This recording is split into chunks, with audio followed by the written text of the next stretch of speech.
মেয়েরা চিনবেন আমি মানুষটা লেখাপড়া না জানলে কি আমার পুলারে মেলা দূর পর্যন্ত লেখাপড়া করাইছি ভাবছিলাম পুলারে বিয়া দিয়া মেলা ঢের যৌতুক লমু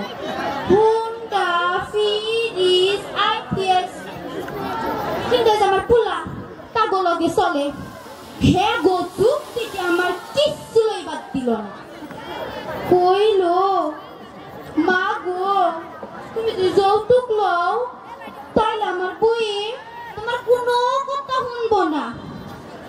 কি আর করুম পুলাই কইছে দেহা কিন্তু আমিও চাইলাম দেওয়ার পাত্রী না আমি মাইয়া করাই ও হুনুই মাইয়া থাকতে খাইটা মরে আর আমি ঠ্যাঙ্গের উপরে ঠ্যাং তুইলা বইয়া থাকি যাই দেখাহি আজকালকার সংসার ভাঙ্গন যায়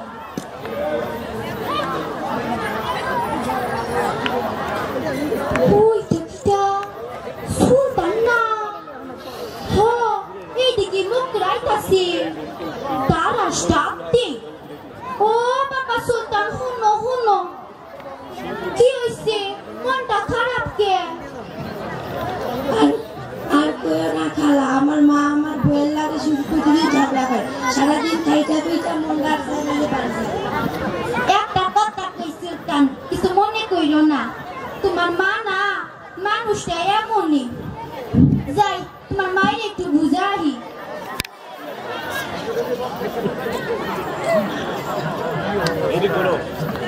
ওই তো পুকুর পাড়ে সুলতানের মা বই বই কান্তাছে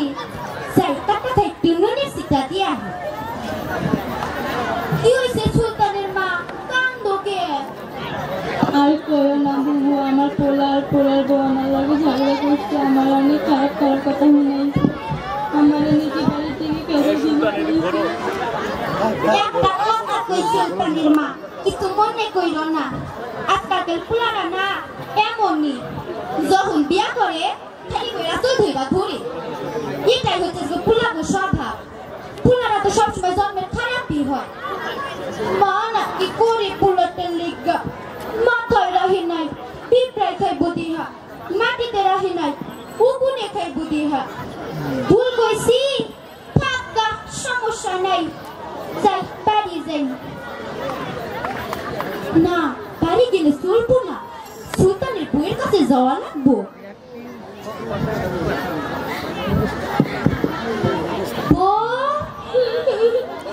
ও বউ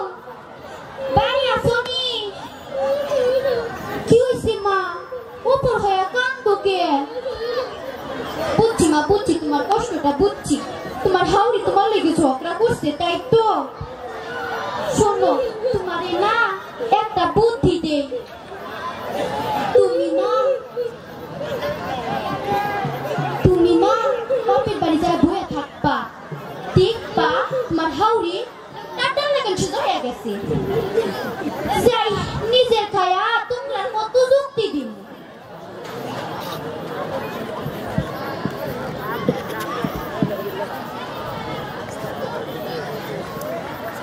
ওই দেখিটা আমার সাতটার দিকে আইতাছি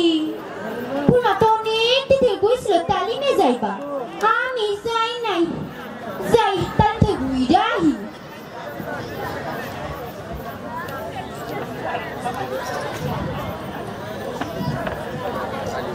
আসসালামু আলাইকুম খালাম্মা বসেন ওয়ালাইকুম আসসালাম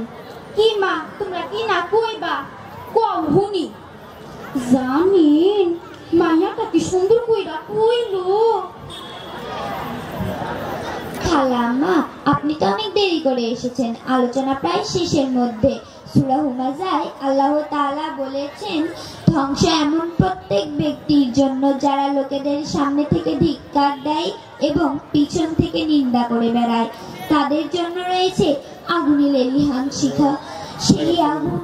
এমনই উত্তপ্ত যা হৃদয় অভ্যন্তরে পৌঁছে দেয় আমি মাইয়াটার কইলাম আচ্ছা মাইয়া ধরো হে অপরাধটা করলো আমি এটা মানুষের ঠিক কইলাম এটা কি গিবত হইব হ্যাঁ খালাম্মা গিবত হবে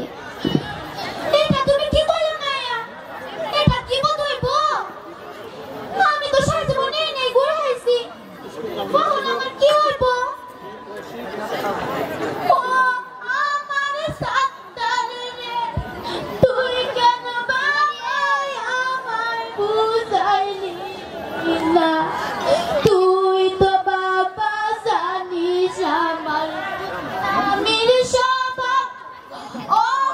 তো বানাই বই আমায় দোজখের কাবাব ও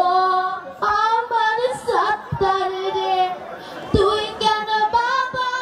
আমায় বুঝাইলি না। খালাম্মা আপনি একদম হতাশ হবেন না, কারণ হতাশা আর নিরাশা আল্লাহ তাআলা একদম পছন্দ করেন না। আপনি আল্লাহর কাছে খাস করে ক্ষমা চান, আর যাদের গীবত করেছেন আগে তাদের কাছে ক্ষমা চান। তার কারণ তারা যদি আপনাকে ক্ষমা না করেন আল্লাহ তাআলা আপনাকে কখনো ক্ষমা করবেন না। হাসা কইতা সুমাইয়া, আমি যদি তার কাছে ক্ষমা চাই তাহলে আল্লাহ আমারে ক্ষমা করব? তাইলে আমি অহনি যাই, সাকো গীবত করছি হেগো কাছে যাই ক্ষমা চাই। হেরা যদি আমারে ক্ষমা করে তাহলে আল্লাহ আমারে ক্ষমা করব। তুমি থামো মা, আমি আজকে থেকে নিয়ত তালিমে আহু। আপনারা আমাকে ক্ষমা করে দিবেন, আমি এখন থেকে আর গীবত করব না, আমি এখন থেকে ভালো শাশুড়ি হব। ধন্যবাদ শিল্প।